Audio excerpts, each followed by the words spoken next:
যারা ইনুস সরকারের গত 10 মাসের সবচেয়ে বেশি বেনিফিশিয়ারি, তারাই দেখবেন প্রতিদিন বলছে যে এই সরকারের কোনো সফলতা নাই, সফলভাবে ইনুস ব্যর্থ হয়েছেন।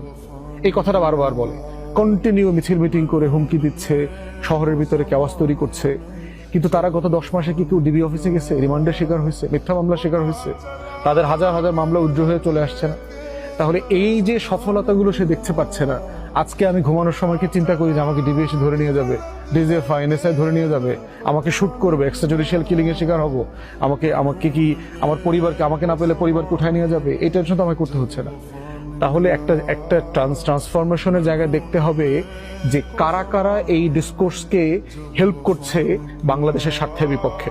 এবং দেখেন, আপনি ইন্ডিয়ান গণমাধ্যমের লেখা পড়েন, ইন্ডিয়ান বুদ্ধিজীবীদের লেখা পড়েন, ইন্ডিয়ান পলিটিশিয়ানদের লেখা পড়েন, বক্তব্য শোনেন, ইন্ডিয়ান সেনাপ্রধানের বক্তব্য দেখবেন, আমাদের রাজনৈতিক দলের নেতারা, আমাদের সামরিক বেসামরিক আমলারা একই ভাষায় কথা বলছে, একই শব্দে কথা বলছে।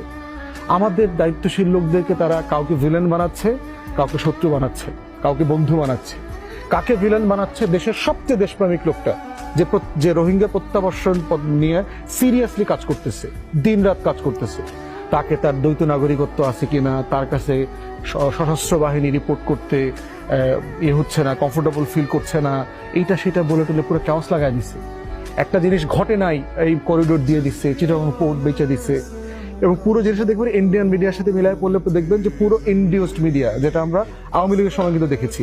তারা দ্বিতীয় যেটা চায়, যে কোনো মূল্যে আওয়ামী লীগ নির্বাসিত হোক, রাজনীতিতে পুনর্বাসিত হোক, 30টা সিট হোক, 50টা সিট হোক, এই ডিলের আলোচনা চলছে।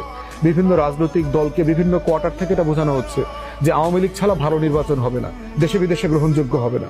তৃতীয় যেটা বোঝানো হচ্ছে, বলার চেষ্টা করা হচ্ছে, সেটা হচ্ছে নির্বাচিত সরকার ইমিডিয়েটলি না আসলে বিনিয়োগ আসবে না, রাষ্ট্রগুলো, দেশগুলো আপনার সম্পর্ক উন্নয়ন করছে না, এঙ্গেজ হচ্ছে না। আরে প্রফেসর ইউনূস তো ঘুরা দিশা পাইতেছে না, সারা দুনিয়াতে ঘোরার আমন্ত্রণ পাইতেছে, এখন জাপানে আছে, কদিন পরে ইংল্যান্ডে যাবে। তো কোন দেশ হচ্ছে না, তার সাথে কমিউনিকেশন করছে না? দিল্লি ছাড়া কার সাথে আমাদের সম্পর্ক খারাপ?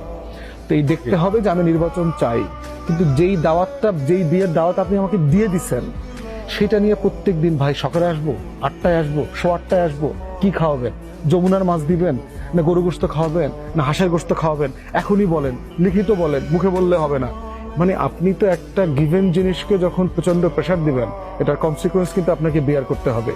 75 পরবর্তী বাস্তবতাগুলো কিন্তু আমরা দেখছি, 72 থেকে 75-এও দেখছি, 79, 80, 81-তেও দেখছি।